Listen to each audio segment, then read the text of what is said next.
बीते कुछ वर्षों में सरकार की एक आदत थी, एक चैम्बर हो ऑफिस का, 6 टेबल हो।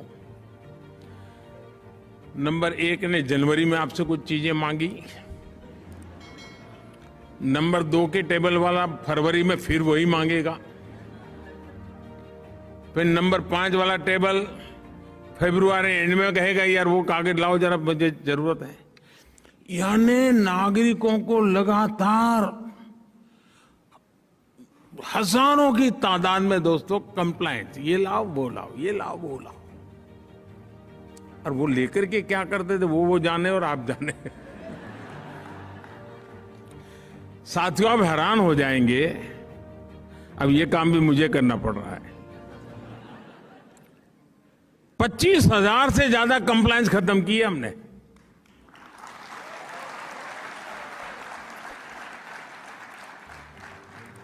इतना ही नहीं, मैं 2013 में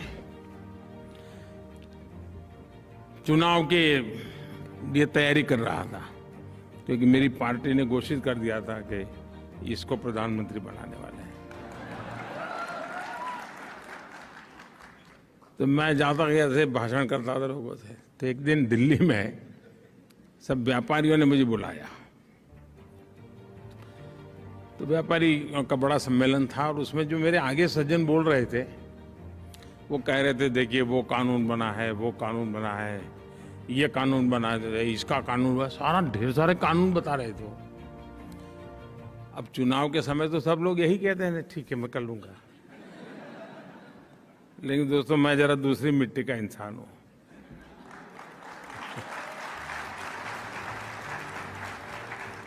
तो मैं भाषण देने के लिए खड़ा हुआ, 2013 की बात है। मैं भाषण देने के लिए खड़ा हुआ, मैंने कहा भाई आप लोग कानून बनाने की बात करते हैं, मैं तो मेरा तो इरादा ही अलग है। मुझे पता नहीं, मैं आपको बताऊंगा वोट दोगे कि नहीं दोगे, मेरी तो छुट्टी कर दोगे आप लोग। मैंने कहा मैं आपको वादा करता हूं मैं हर दिन एक कानून खत्म करूंगा आकर के।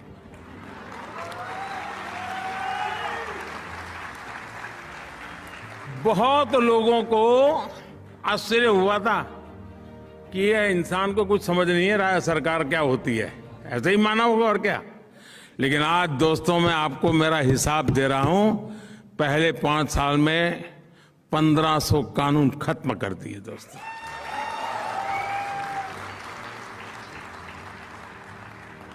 ये सब क्यों? ये नागरिकों पर ये कानूनों की जंजाल का बोझ क्यों? ये भारत देश आजाद हो चुका है ना, देश मोदी का नहीं है, देश 130 करोड़ नागरिकों का है।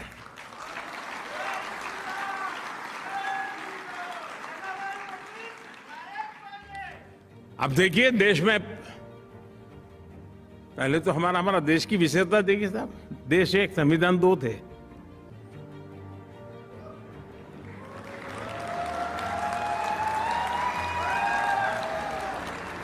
क्यों इतनी देर लगी?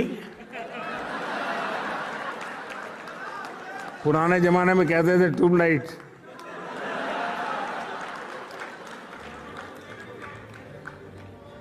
मालूम है ना 2 संविधान थे।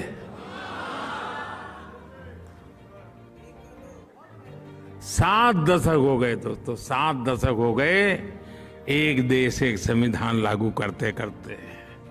अब लागू हुआ दोस्तों।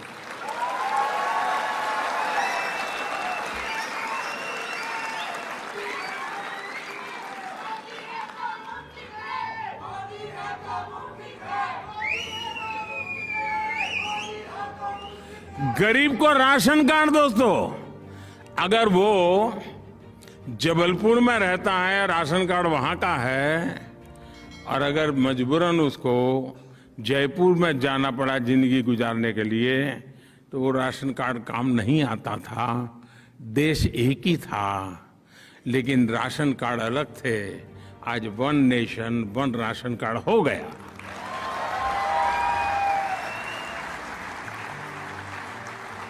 पहले कोई देश में इन्वेस्टमेंट करने आता था, गुजरात में जाता था तो एक टैक्सेशन, महाराष्ट्र जाता था दूसरा टैक्सेशन, बंगाल में जाता था तीसरा टैक्सेशन। अगर उसकी 3-4 कंपनियां, एक कंपनी गुजरात में, दूसरी कंपनी महाराष्ट्र में, तीसरी बंगाल, तो तीनों जगह पे अलग अलग चार्टर्ड अकाउंटेंट को अलग अलग कानूनों से कारोबार चलता था। दोस्तों, आज टैक्स व्यवस्था एक जैसी लागू हो गई कि नहीं हो गई? और हमारी वित्त मंत्री यहां बैठी है, निर्मला जी।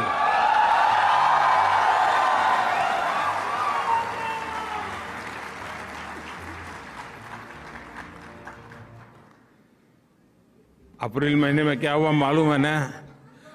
जीएसटी का रिकॉर्ड कलेक्शन हो गया है, 1,68,000 रुपीज, 1,68,000 करोड़।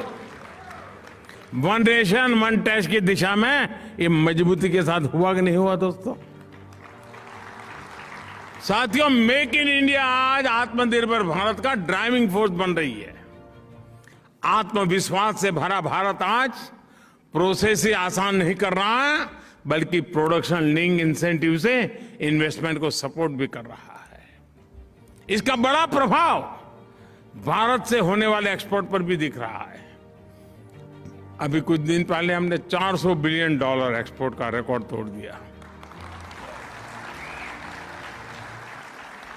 अगर हम गुड एंड सर्विसेज को देखें तो पिछले साल भारत से $670 बिलियन यानी करीब करीब 50 लाख करोड़ रुपए का एक्सपोर्ट हुआ है।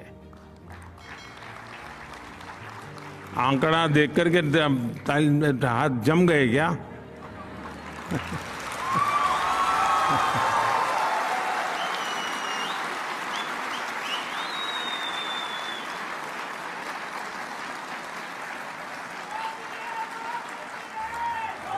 भारत के अनेक नए जिले नए नए देशों में नए नए डेस्टिनेशन पर एक्सपोर्ट के लिए अपना दायरा बढ़ा रहे हैं और तेजी से एक्सपोर्ट हो रहा है। और उसका एक मजा भी है, जो आज देश में बन रहा है ना, जीरो डिफेक्ट जीरो इफेक्ट के मंत्र से लेकर के चल रहा है कि प्रोडक्शन की क्वालिटी में डिफेक्ट नहीं है और प्रोडक्शन में एनवायरमेंट पर कोई इफेक्ट नहीं है। साथियों, 21वीं सदी के तीसरे दशक की सबसे बड़ी सच्चाई ये है कि आज इंडिया इज गोइंग ग्लोबल।